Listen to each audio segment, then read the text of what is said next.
Gimana kemarin libur? Kita nggak ketemu ya sehari ya. Kita nggak ketemu sehari. Lu ngapain aja gitu?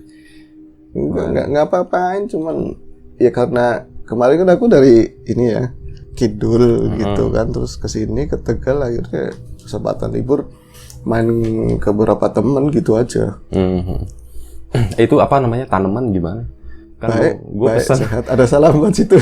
gue pesan tanaman ya buat taruh di sini lah, buat hiasan gitu, biar tanaman yang agak begini. Oh, gitu. yang kalau ada Kamboja. Kamboja serem dong. Ya enggak lah, itu tanaman gitu. Mana ada tanaman serem? Iya sih. Ada 1-2 tanaman, nanti kalau misalnya cocok kita bawain ke sini. Ntar kapan lah, insya Allah besok ya. Mungkin main ke sana deh, ngecek kayak gimana.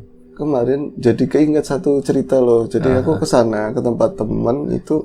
Bro, sorry gue potong ya. Biasanya kalau gue potong kayak gini suka ada yang protes. Gue potong dulu, sorry ya. Assalamualaikum warahmatullahi wabarakatuh. Sorry, lupa telat lagi ya. Salam. Terima kasih kawan-kawan Riam Biru yang udah mau mampir, yang udah memantengin kita lagi gitu. Ada gue di sini Riam Biru sama Bro Ayung.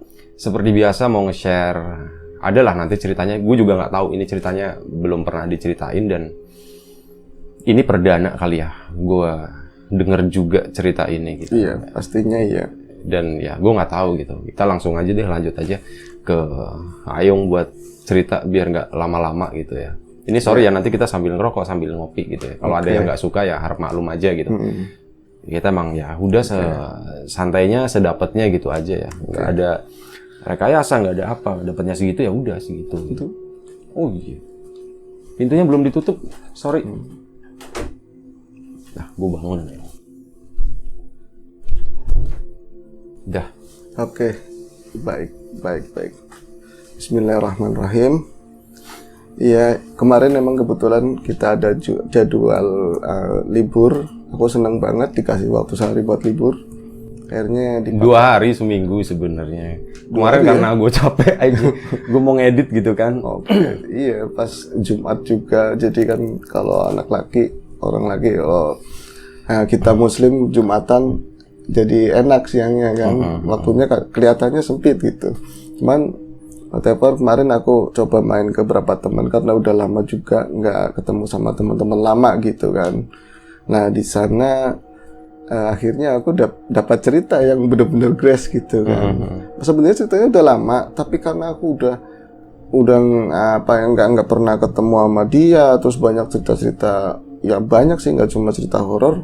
Pas ketemu sama beliau itu, aku jadi keinget gitu kan. Dia baik.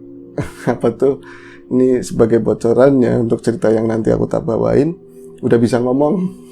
Oke. Emang tadinya enggak susah buat ngomong. Jadi gini, langsung ke cerita ya. Silakan. Oke. Kawanku itu dikenalin pada awalnya itu dari kawanku juga, jadi kawannya kawan. Aku pas pada saat itu masih tinggal di tempatnya Mbah, di rumahnya Mbah. Ya, dia datang sore hari tuh, sore. Aku juga lama nggak ketemu sama temanku sendiri itu. Katakanlah temanku namanya Alek. Sementara dia datang sama yang namanya Doni gitu. Ntar dulu, itu teman kampung? Enggak, beda. Oh beda, soalnya namanya keren-keren banget sih. Ya kan nama samaran. Oke, ya. Aslinya si Pak Ijo apa siapa gitu kan. Aduh, ada aja. Langsung lagi. Lanjut ya.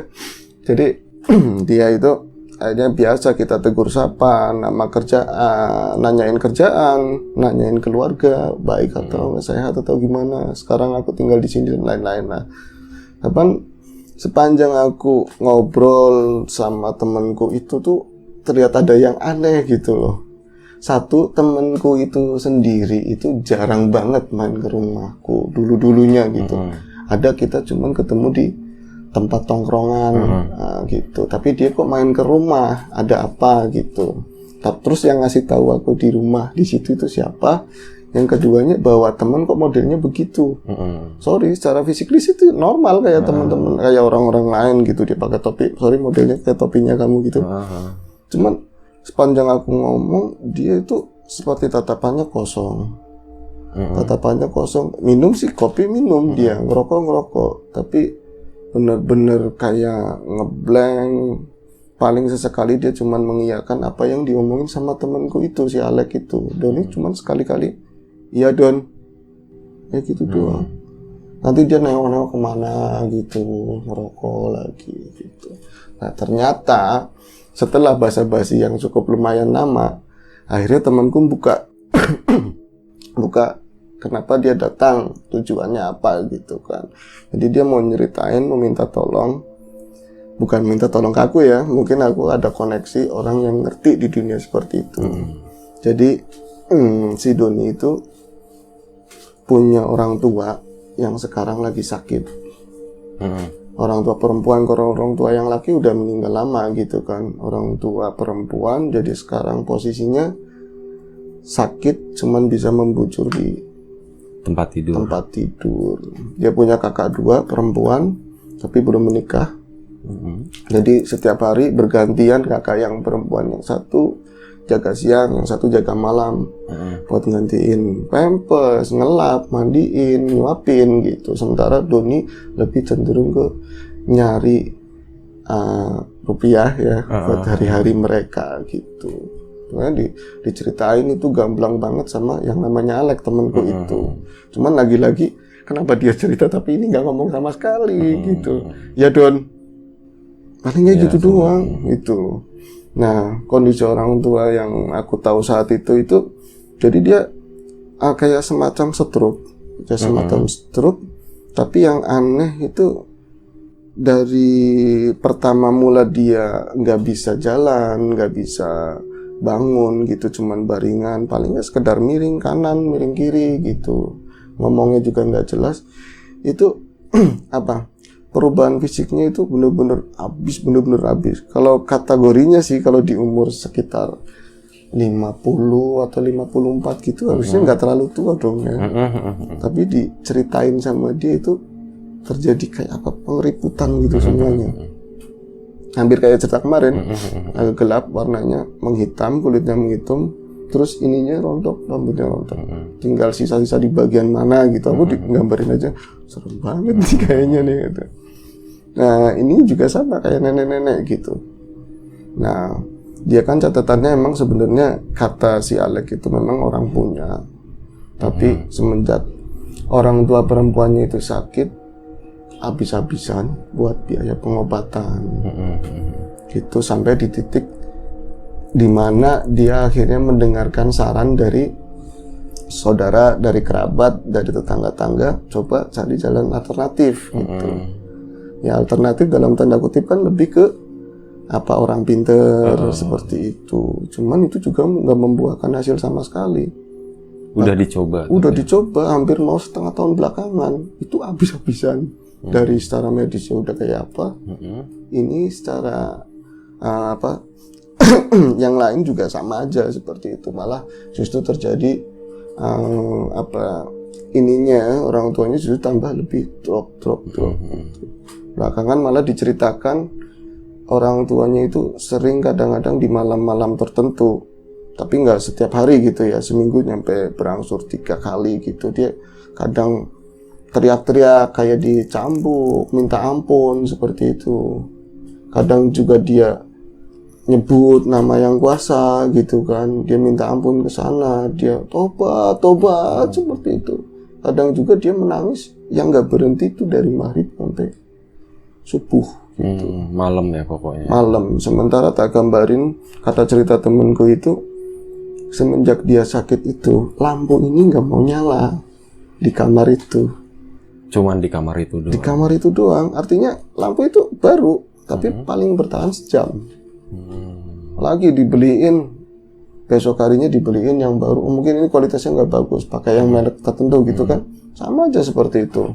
Akhirnya karena memang harus butuh penerangan, hari-hari selalu ada tempat lilin di pojokan. Penerangannya cuma pakai lilin. Mungkin buat teman-teman juga, aku sendiri yang penakut gitu kan, kalau misalnya nengokin situasinya kayak gitu, deskripsi orang yang semacam itu pasti kan ngeri, ya kan. Tidur, badannya udah kurus habis gitu, rambutnya kotak-kotak, rontok gitu ya. Dia sering teriak-teriak tapi gelap gitu. Itu pun ditaruh agak jauh dari ibunya. Jadi takut pas dia agak agak kenceng bro. Iya, ditaruh itu agak jauh dari ibunya, takut dia pas Lilingnya. liring, iya, takut kena, takut nanti malah kebakar gitu. Paling dia udah dikasih syarat sama anaknya, kalau misalnya butuh apa-apa, ngetok bagian pinggir tempat tidur. Kalau misalnya manggil, ketok. Kayak gitu, nanti ada yang datang, kayak gitu. Itu udah kejadiannya dari awal dia sakit sampai titik itu sekitar 5 tahun. Nah, yang bikin aku miris dengerinnya itu, banyak juga ada 1-2 paranormal yang mengatakan nyampe dia mastiin bahwa nanti ibumu hari Jumat jam segini meninggal. Gitu. Keren banget kan bisa matiin, bisa ngasih tahu meninggalnya orang, itu kan rahasia banget kan. Bullshit itu. Iya, lolos. Bullshit itu. Iya, jadi sebagai anak itu siapa sih yang nggak ingin orang tuanya itu sehat kembali, beraktivitas lagi kayak dulu gitu. Tapi karena melihat penderitaan yang semacam itu dalam benak mereka, di luar mereka memang capek gitu ngurusinya, tapi udah rela gitu kan. Ikhlas kalau misalnya memang ibunya harus pergi, tapi tolong dimudahkan. Kami semua udah pakai jalur medis, udah yang non medis juga sekarang masih intens dilakukan, tapi nggak membuahkan hasil seperti itu. Jadi ada pemberitahuan ketika Jumat itu bakalan meninggal jam 10 sebelum duhur, sebelum Jumatan gitu lah.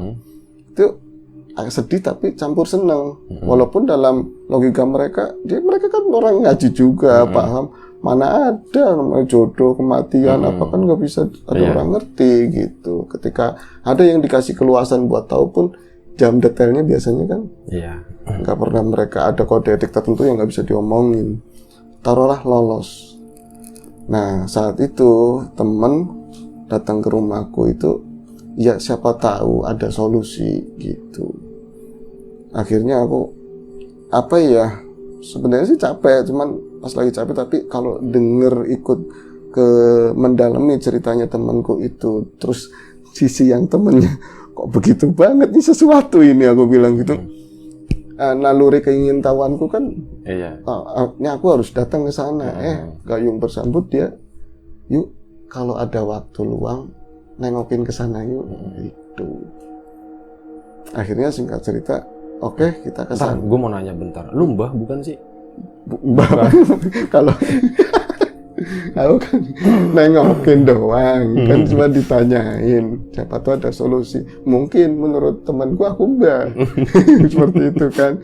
Karena kadang-kadang kan orang yang kadang cerita yang mistis-mistis kayak kamu bisa dibilang mbah loh. Bisa. Iya, sering cerita yang horor ya kan. Akhirnya aku kontak sama teman. Nah mungkin itu dinamain Mbah Asli itu. Cuman aku lebih cenderung ke bahasanya ke orang ngerti gitu aja lah. Oke, kita datang ke rumahnya. Waktu itu sekitar jam 4 sore. Mas, saya bilang ke temenku, ada waktu enggak? Ini ada kasus lucu gitu, ada kasus aneh. Kok lucu? Ya antar juga situ ngerti. Ya udah, aku paham. Orang pinter kan harus pahaman loh. Orang pinter nggak pahaman nggak pinter loh. Ngerti ya nggak pinter. Nggak pinter. Akhirnya datang, nanti ketemu di batas desa gitu. Kita kan desaku kan rumahnya dia itu harus ngelewatin 2 desa gitu. Jadi ketemu di batas desa. Aku ketemu sama temenku itu yang aku panggil Mas tadi. Nah, singkat cerita, temenku itu yang satunya nggak beres bilang gitu. Maksudnya ke si Doni itu yang satunya nggak beres. Iya Mas, makanya kalau beres ngapain manggil situ gitu kan, beliin rokok juga bilang gitu kan. Akhirnya katanya, singkatnya aku berempat bonceng motor ya, satu akhirnya 2 motor sampai ke rumahnya dia gitu. Tapi kan rumah memang orang lumayan punya gitu kan. Biasanya kan nggak pakai pagar gede gitu tuh, ada kayak pagar yang begitu, tapi agak buka segini. Masku, ya lagi-lagi karena orang pinter, di dalam ada tamu. Kalau aku orang bodoh, nggak mungkin tahu kan, langsung nyelonong. Sorry agak bercanda sedikit. Di dalam ada tamu. karena buat mastiin, akhirnya Alex sama Doni turunlah dari motor. Dia dorong rolling door. Terus belum dimasukin motornya, dia mastiin, balik lagi. Iya, ada tamu. Siapa yo? Aku bilang gitu. Dukun, katanya gitu. Dukun gitu. Itu yang manggil kakaknya yang perempuan. Gitu. Doninya nggak ada reaksi apa-apa. Malah lebih cenderung ke adiknya. Anaknya itu lebih ke Alex loh, bukan ke Doni. Kalau di ininya gitu kan. Karena Doni sama sekali nggak ada reaksi, yang datar banget, kosong seperti itu. Akhirnya kita nunggu hampir setengah jam. Bahkan kita ikutan, ya bukan masuk sih, cuma nguping. Penasaran tuh di luar pintu. Dia lagi narikin, seolah-olah dalam ritualnya dia, entah benar apa enggak gitu. Ibunya itu dibujurin di kasur lantai di ruang tengah seperti itu. Terus dia ada kayak bejana kecil, baskom yang ada airnya, ada kembangnya seperti itu, lagi di kayak gitu kan. Ada kuning, kayak besi kuning, kayak gitu. Terus ini murinya mana, muri taruh di sini gitu. Ya suasananya seolah-olah bener-bener ini banget. Itu menurut anak-anaknya gitu. Kalau aku lebih, kok ini kayak kimos sih, bilang. Iya, kok kayaknya enggak deh. Sedikit banyaknya kan aku sering liatin yang kejadian-kejadian aneh. Makanya sekarang di Daulat buat cerita kan. Kok kayak ada yang aneh. Lagi-lagi saat dapat paku. Lagi-lagi dapat rambut. Tapi yang ditarik enggak ada reaksi. Ya kadang kan kalau memang beneran atau enggak ada energi yang keluar dari tubuhnya, pasti ada sambungan, kontak, set gitu atau gitu. Enggak, cuma diem doang. Lebih cenderung ketidur. Ini orang beres apa enggak ya? Udah, kalau ini ya, kalian jagain ibunya, banyak doa, bacain Yasin apa. Nanti bentar lagi juga insya Allah meninggal. Aduh, kok bener lagi dengan orang, bentar lagi insya Allah waras gitu kan, aku ikut seneng. Nah aku nengok ke temanku itu yang bisa itu, senyum doang. Aku akhirnya ngasih saran, iya tahu kata dia gitu. Tapi si Doni lagi-lagi datar, si Alex malah narik-narik baju. Kasihan, itu enggak-enggaknya amplopnya 500 gitu. Ya kan, kalau berapa hari sekali kan ketahuan gitu kan. Bukannya tambah baik, malah tambah nggak karuan. Akhirnya setelah dia pulang, tiba waktunya, ya kita dibawa masuk tuh sama si Alex sama si Doni ke kamar yang tadi. Kalau batinku, orang di situ aja kenapa sih? Kan dari cerita yang tadi serem kan kalau di kamar yang asli itu, kok dibawa ke situ? Nah, akhirnya memang kakak-kakak perempuannya emang nggak ngerti ada agenda seperti itu, gitu kan. Nah, setelahnya habis maghrib kita ditawarin makan juga nggak mau. Ada orang kayak gitu, nggak bisa dong makan kayak gimana kan? Cuman ngerokok, minum kopi, masuk ke dalam kamar. Aku gitu cuman bisa ngikutin dari belakang. Sementara Alex di belakangku, Doni entah kemana gitu kan. Itu bener-bener kamar itu pengap, baunya lebih ke, ini kan kalau orang sakit gitu kan lebih ke bau pesing apek gitu. Itu lebih ke anyir-anyir kayak gitu loh. Anyir kayak bau darah, kering, kadang-kadang amis begitu saja gitu. Tapi aku langsung, walaupun itu benar-benar agak gelap, walaupun ya gelap sih udah gelap, cuma ada cahaya lilin satu berwarna merah di pojokan. Aku coba nangkap visualnya mukanya temenku itu, masku itu, dia seperti udah mulai ada kontak gitu kan sama yang situasi, entah kontak sama makhluk, entah apa, aku nggak ngerti. Terus dia nengok-nengok sebentar, dia asik di dunianya dia, aku asik di dunia apa yang aku lihat itu, permainan spekulasi ini sebenarnya kenapa dan lain-lain gitu kan. Singkatnya, nggak lama-lama kita akhirnya keluar dan ngobrol lah sama si Alex dan kakak perempuannya. Kalau Doni, aku nggak ngerti lagi dia ada di mana waktu itu. Jadi kalau Masku buka, kenapa Mbak gitu, Diceritain semua kejadiannya dari awal, terus nanyain bapaknya juga, udah meninggal, udah jauh, udah lama lah bapaknya meninggal. Akhirnya dia bilang gini, Masku, ini udah berapa orang pinter yang kesini? Banyak Mas, gak kehitung, habis-habisan, saya malah gak pakai apa-apa, gak bisa.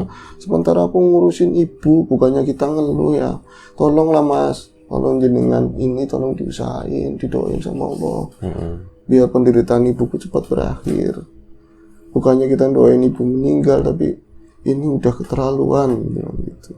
Akhirnya dia, ya segala penyakit kecuali penyakit mati, itu tetap ada obatnya Mbak. Ini jenengan semua lagi diuji.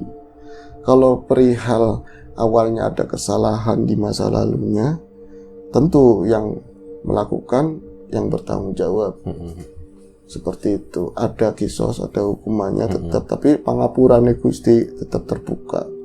Yang aku tahu dari apa yang aku lihat, ini bukan seperti yang diceritain para paranormal yang datang itu. Gitu. Terus gini aja wis, nggak usah ngomongin panjang lebar, nanti jatuhnya malah fitnah. Kadang fitnah juga datangnya juga bukan dari manusia, tapi dari makhluk itu sendiri gitu. Nanti kalau ibunya tidur ya, aku minta rambutnya 1 gitu. Ini Mas, ibuku kayak gitu, cuma bisa ngelonjor, tapi kalau kayak mau disentuh, kayak gitu. Kayak tahu. Aku bingung ya, piye Mas? Lah udah, yang jatuh juga nggak apa-apa, rambut yang rontok juga nggak apa-apa. Ya udah, nanti dibungkus ya, nanti kasihin, bilang sama Mas Alex suruh anterin ke rumahnya Ayung gitu. Nah itu kita nggak lama-lama lagi pulang. Jam 9 kan? Malam itu dianterin.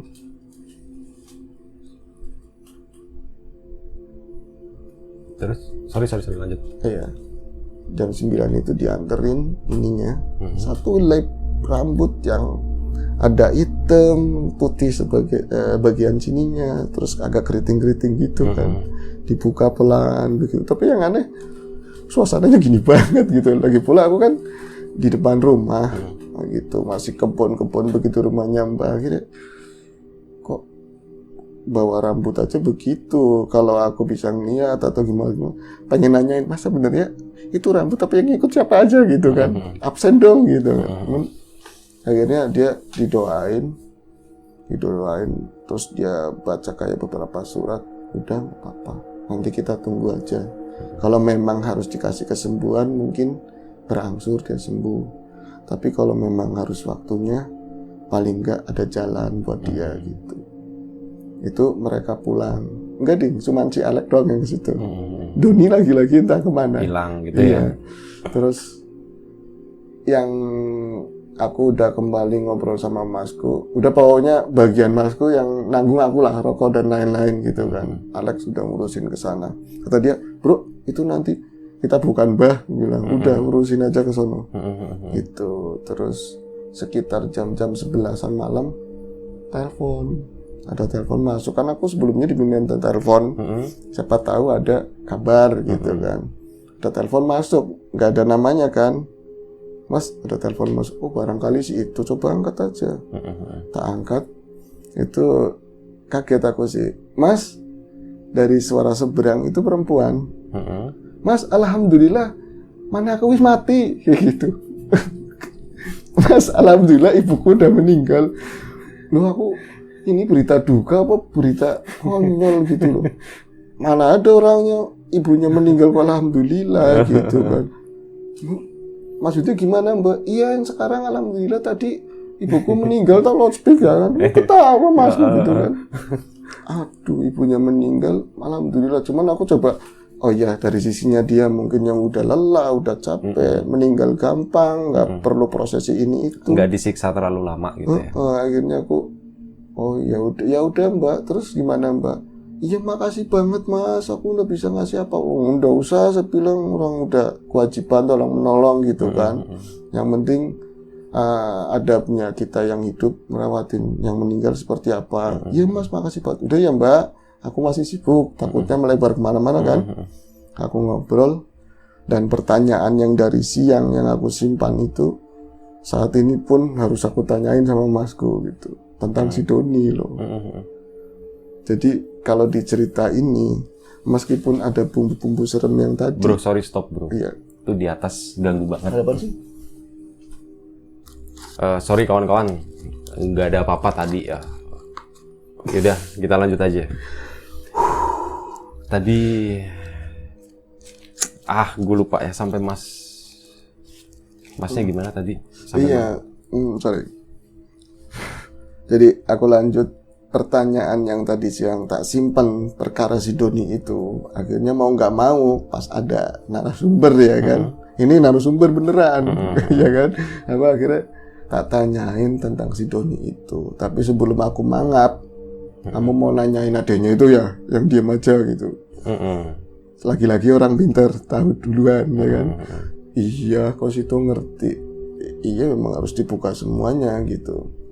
Jadi sepengetahuan, sepenglihatan aku dikasih keluasan buat ngelihat itu ada hubungannya sama ibunya.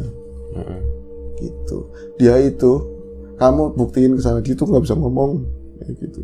Kok nggak bisa ngomong? Kan ini, iya kenapa dia nggak ngomong? Karena dia nggak bisa ngomong kayak gitu. Tadi maksudnya si Doni itu nggak bisa ngomong. Lo bukannya? Oh, kenapa dia diem? Karena dia nggak bisa ngomong. Oke, kesulitan untuk ngomong. Emang nggak bisa? Dari kecil. Bukan. Iya, nggak, maksudnya emang ada kesulitan buat itu kan. Dijelasin lagi. Sorry. Lanjut. Ini penasaran banget. Gitu. Jadi enggak, gue masih tadi kepikiran yang di atas. Udah jangan dibahas. Nah, terus dia bilang gini, apa?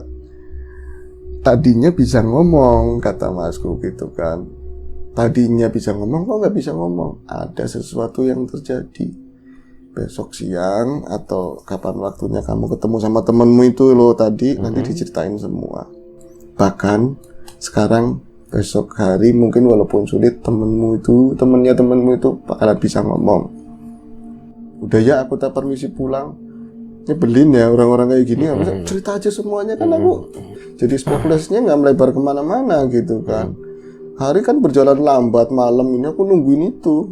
Lagi pula lagi nganggur kan. Iya. Sebel banget. Akhirnya waktu yang ditunggu pun datang. Jadi dia lagi-lagi datangnya di jam yang kayak kemarin, sekitar jam 4-an. Dia sama Doni datang, si Alex.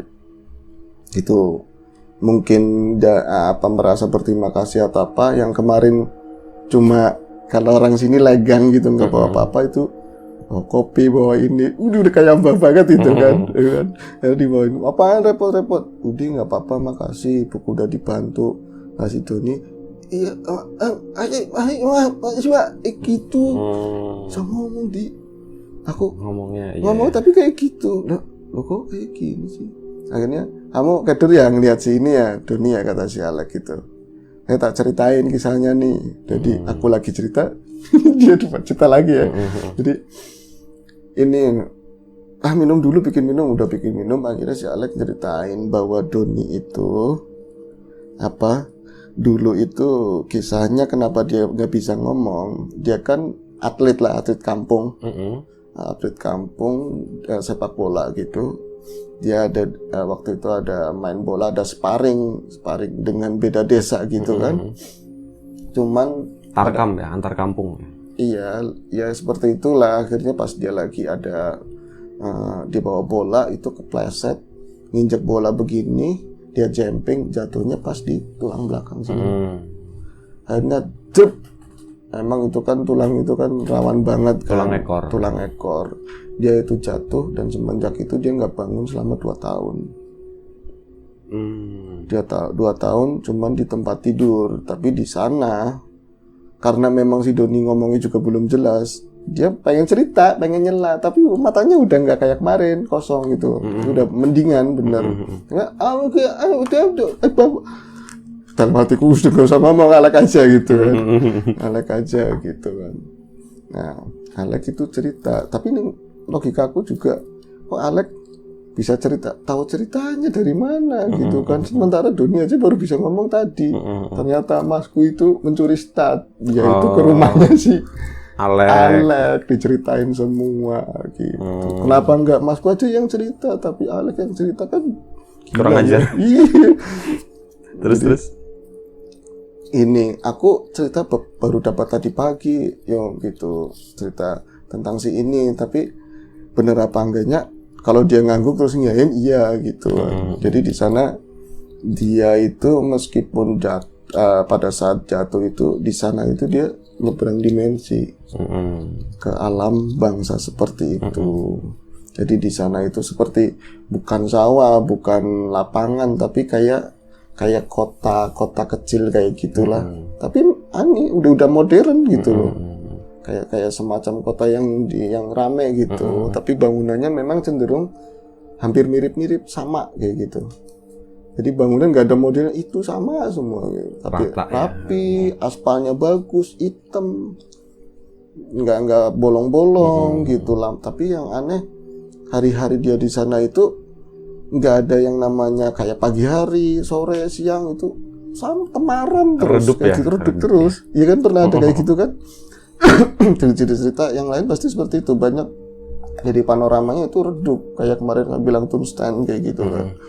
Sorry, kita lanjut. Terus di sana itu dia ketemu ya layaknya manusia gitu dengan aktivitas masing-masing, tapi lebih terstruktural, lebih lebih rapi, nggak ada pertentangan dan yang lain-lain. Cuman dari banyak ini tuh setiap rumah itu di bagian depan yang lancip seperti ini tuh kayak ada simbol-simbol gitu. Ini ya atapnya yang di atap itu. Atapnya kayak ada simbol-simbol itu apa tuh, kayak hewan-hewan seperti itu, kayak tandu, kayak apa kayak gitu. Ya Don ya. Kayak gitu kan gitu dia ngomongin kayak gitu. Sialan ya Masku, bisa jelas banget loh ceritainnya. Nah dia itu di sana pas si Doni itu masuk seberang dimensi itu di sana itu dia kayak udah ditungguin gitu loh. Ada sebuah keluarga yang menampung dia. Gitu. Udah lama kamu ditungguin di sini gitu. Jadi inti ceritanya kenapa ada kaitan sama ibunya itu, ibunya leluhurnya ibunya itu pernah ada pertalian ini sama bangsa seperti itu. Perjanjian seperti itu. Jadi untuk kayak kekayaan, kewibawaan dan yang lain-lain, karena memang catatannya ke atasnya memang banyak orang-orang yang lumayan gitu. Garis keturunannya tuh ya orang-orang kaya kayak gitu. Orang kaya, dia punya status di masyarakat seperti itu. Tapi pernah ada perjanjian bahwa keturunan ke-5 dari kakeknya itu harus ikut sama dia. Gitu. Nah, ke-5 itu kalau diurutin jatuhnya ke Doni. Tapi ibunya pengen gantiin posisinya Doni karena dia sayang anak laki-laki, didambain bener-bener pengen punya anak laki. Jatuh anaknya sehat, seger, dia nggak mau itu terjadi sama anaknya. Akhirnya dia berusaha buat gantiin anaknya itu. Itu digambarin di sana. Mungkin dia kan kayak waktu geser ke sini gitu kan. Dia tahu di sana ibunya benar-benar jadi rumah-rumah rapi, semua baik, orangnya baik itu, tapi di tempatnya ibunya yang katanya gantiin itu di sana itu jadi tempat yang benar-benar kayak pabrik kotor seperti itu. Berarti Doni di situ itu ngelihat ibunya. Meskipun Sarah ini kan nggak ketemu akal ya, tapi dia flashback kayak ngeliat ibunya. Dia di sono sering nangis ngeliat ibunya dan minta tolong suara ibunya dibebaskan. Jadi di sana dia ada penyiksaan, dia selalu dihukum, tapi disuruh nyuci, disuruh manggul, kerja kasar, manggul yang nggak pantas gitu, yang kerjaan laki-laki berat gitu. Sementara yang lain dia baru selesai ini disuruh ini seperti itu. Perbudakan seperti itu. Nah, yang lebih miris di sana dia katanya ngelihat penyiksaan seperti itu, tapi di sisi lain si Doninya itu mulai mencari tahu ini apa sih sebenarnya seperti itu. Dan dia nyelidik di tempatnya ibunya gitu, sebenarnya ada apa gitu. Tapi setelah dia mengetahui karena ada seperti itu, yang tadinya dia, berarti kayak rumah yang dia singgahi itu, ada keluarga itu kayak penampungan sementara untuk menuju siksaan gitu loh. Tapi karena udah digantiin ibunya, dia juga mungkin dikasih keluasan buat ngelihat ke situ, dia bisa nyampur ke sini, melihat apa yang terjadi, alasannya kenapa, karena udah ketahuan, dia ikut masuk ke situ. Jadi dua-duanya setiap hari tuh penyiksaan. Kalau dikasih, dan di situ panoramanya udah bener-bener berganti. Yang tadinya bentuk fisik manusia apa di sana itu setiap orang di situ ada ketuanya pakai tongkat besar kayak di atasnya trisula begitu kan. Dia bentuknya hampir kayak apa sih? Ada tanduk. Kayak Lucifer kayak gitu. Hampir seperti itu. Terus yang lain itu Azazil. itu di yang lain anak buahnya apa itu yang wirawiri, yang sibuk nganuin apa nggak tahu, itu semua berbentuk binatang. Itu kenapa aku cerita detail sekali, karena setelah itu aku datang ke masku itu diceritain semua. 2 kali berarti ya. Iya, aku mastiin nggak puas dong dari Alek kan tetap dia cerita. Iya, pasti ada yang kurang gitu ya. Dan dari Doni sendiri setelah kemarin dia udah sembuh, ngomongnya udah mendingan. Itu dia Doni itu disembuhin atau sembuh sendiri? Sembuh sendiri. Sembuh sendiri berangsur gitu. Nah, kenapa dia bisa keluar dari dimensi seperti itu? Satu, yang dari sini memang ada perantara pertolongan dari masku. Dari sana dia juga ngalamin peristiwa di mana dia itu di tempat penyiksaan itu kan ada lalu lalang orang dan lain-lain, dia kayak nulungin bangsa mereka. Jadi ada pohon jatuh gitu, kayak keluarga, dia itu wujudnya kayak begok apa ya, babi gitu. Babi. Terus itu ada yang lebih muda kan, berapa babi ini, tapi ininya manusia gitu. Itu kejatuhan pohon. Itu karena iba. Ya lagian dia juga nggak ada prestasi ke dia kan. Kayak saat-saat dia pas istirahat gitu, nggak ada yang bisa ngangkat si itu, nggak ada bisa ngangkat si kayu yang tumbang itu, tapi dia bisa ngomong dengan Bismillah gitu, kayunya diangkat. Sama Doni. Jadi kemariannya pas dia ganti dimensi lagi ke rumah yang itu, yang dia tempat singgahan itu gitu, ternyata itu adalah perempuan dan dia anaknya tetangganya yang dia tinggal itu loh. Yang maksudnya yang kejatuhan pohon. Iya, yang kejatuhan pohon itu. Jadi itu, dia tadi kan rumah-rumah yang ada simbol-simbolnya, dia tinggal di situ, ada keluarga, tetangganya itu yang kena musibah itu. Dia tahunya pas dia keluar rumah gitu, suatu waktu dia ketemu sama perempuan, cewek ya sekitar 18 tahunan seperti itu. Dia nyapa Doni terus ngucapin makasih yang bener-bener ini, tapi kayak pertemuan itu dirahasiain gitu loh, supaya semua nggak ada yang ngerti. Jadi sering dibawa kemana gitu kan.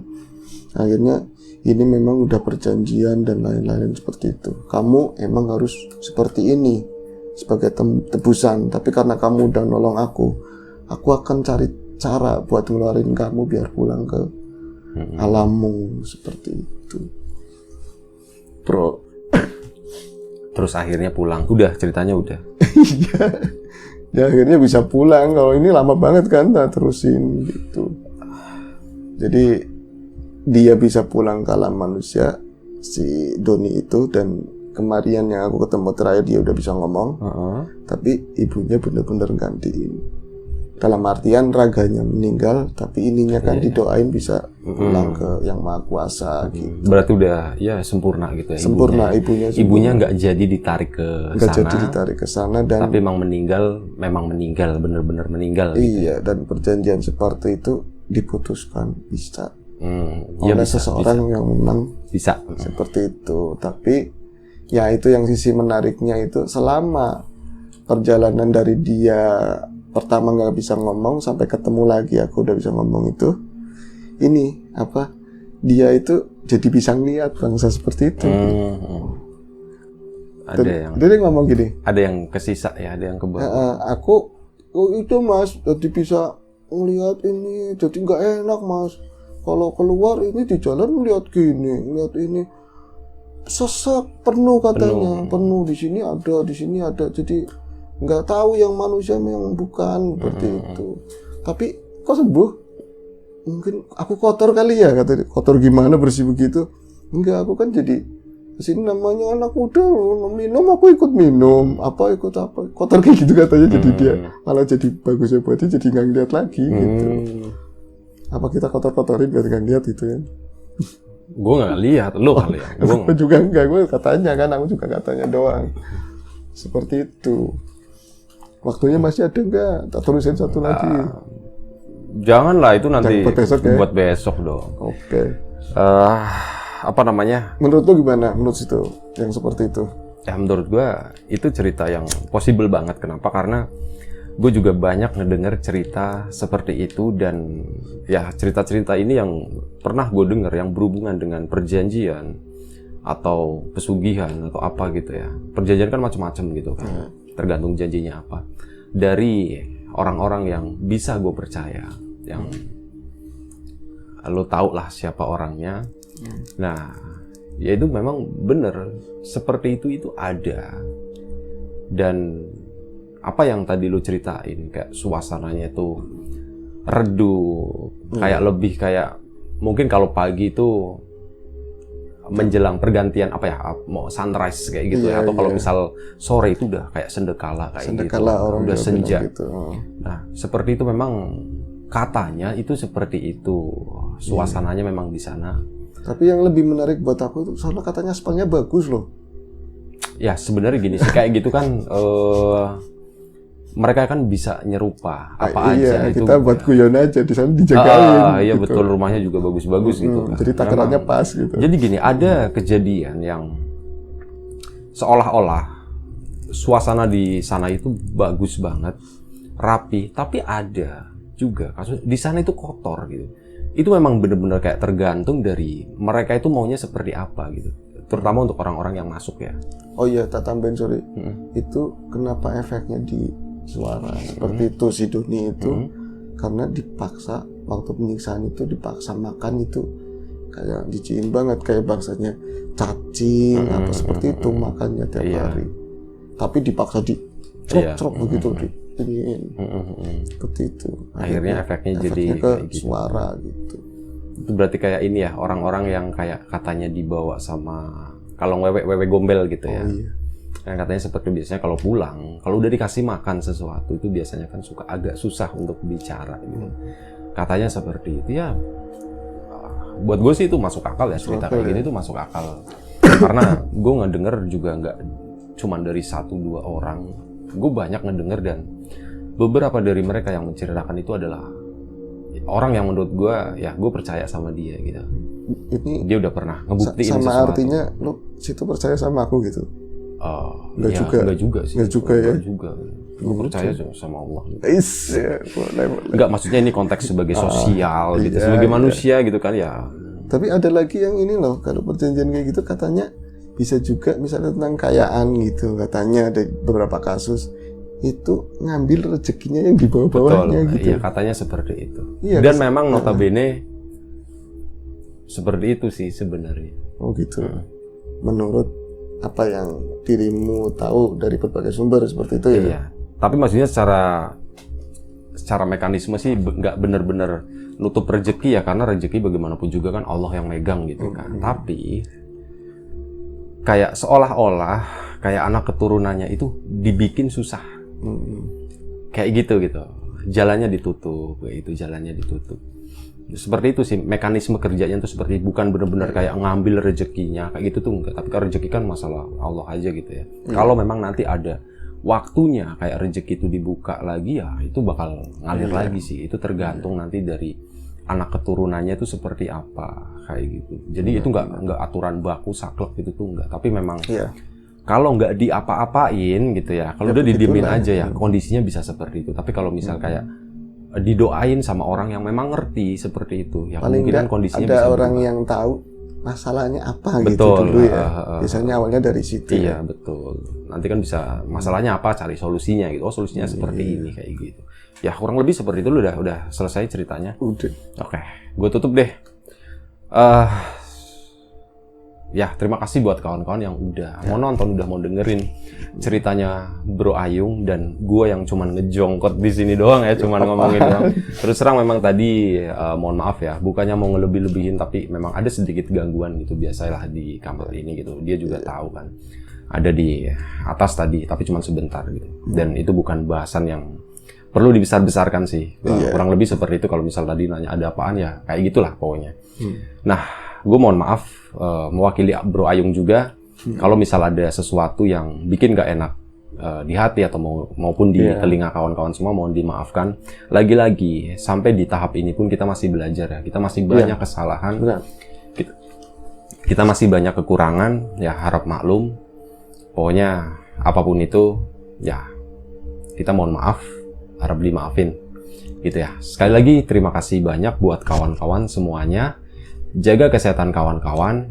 Assalamualaikum warahmatullahi wabarakatuh.